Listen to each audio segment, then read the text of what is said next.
കാലിക്കറ്റ് സർവകലാശാല സെനറ്റിലേക്കുള്ള ഗവർണറുടെ നാമനിർദ്ദേശത്തിൽ ഗവർണറെ അനുകൂലിച്ച് KPCC അധ്യക്ഷൻ സംഘപരിവാറുകാരെ നോമിനേറ്റ് ചെയ്യുന്നതിന് എന്താണ് തടസ്സമെന്ന് കെ സുധാകരൻ ചോദിക്കുന്നു. അതിൽ നല്ല ആളുകളെങ്കിൽ എന്തിനെതിർക്കണമെന്നും കെ സുധാകരന്റെ ചോദ്യം.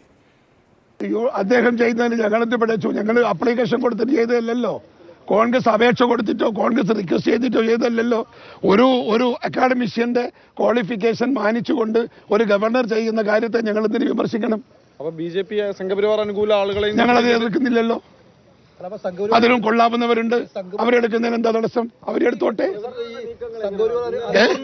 സംഘപരിവാറിന്റെ ആളുകളെ മാത്രം വെച്ച് പോകുന്നുവെങ്കിൽ ഞങ്ങൾക്ക് വിമർശിക്കാം. സംഘപരിവാറിലും കൊള്ളുന്നവരുണ്ടെങ്കിൽ അവരെ വെക്കുന്നതിന് ഞങ്ങൾ എങ്ങനെ എതിർക്കുക? അനൂപ് ദാസ് ഡൽഹിയിൽ നിന്ന് ചെയ്തുകൊണ്ട്, അനൂപ്, വീണ്ടും വിവാദങ്ങൾക്ക് വഴിവെക്കുന്ന മറുപടികളാണ് കെ സുധാകരന്റെ ഭാഗത്തു നിന്നും വരുന്നത്.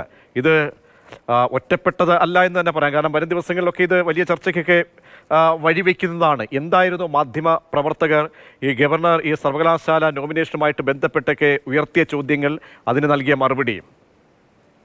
അതായത് കേരളത്തെ രണ്ട് സർവകലാശാലകൾ, കേരള സർവകലാശാലയിലും കാലിക്കറ്റ് സർവകലാശാലയിലും ഗവർണർ നിയമിച്ച ആളുകൾ, നാമനിർദ്ദേശം ചെയ്ത ആളുകൾ അവരെ സംബന്ധിച്ച് ചൂണ്ടിക്കാട്ടലാണ് മാധ്യമപ്രവർത്തകർ നടത്തിയത്.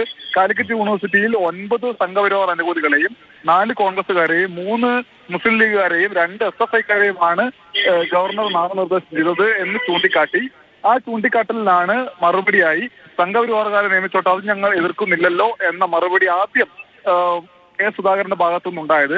എന്നാൽ പിന്നീട് 2-3 തവണ നമ്മൾ ഇതുമായി ബന്ധപ്പെട്ട ചോദ്യങ്ങൾ ചോദിച്ചപ്പോൾ ഏറ്റവും ഒടുവിൽ അദ്ദേഹം പറഞ്ഞ മറുപടി, ഈ നിയമിച്ച ആളുകളിൽ ആരൊക്കെ യോഗ്യർ, ആരൊക്കെ യോഗ്യതയില്ലാത്തവർ എന്ന് പരിശോധിക്കുന്നതിന് വേണ്ടി KPCC ഒരു സമിതിയെ നിശ്ചയിച്ചിട്ടുണ്ട്. ഒരാഴ്ചക്കകം ആ സമിതിയുടെ റിപ്പോർട്ട് ലഭിക്കും. അങ്ങനെ റിപ്പോർട്ട് ലഭിച്ചു കഴിഞ്ഞിട്ട് അതിൽ സംഘപരിവാർ ഉള്ള ആളുകൾ യോഗ്യതയുള്ളവരാണെങ്കിൽ ഞങ്ങൾ എതിർക്കില്ല, യോഗ്യത ഇല്ലാത്തവരാണെങ്കിൽ ഞങ്ങൾ എതിർക്കും എന്നാണ് KPCC അധ്യക്ഷന്റെ മറുപടി. ശരി.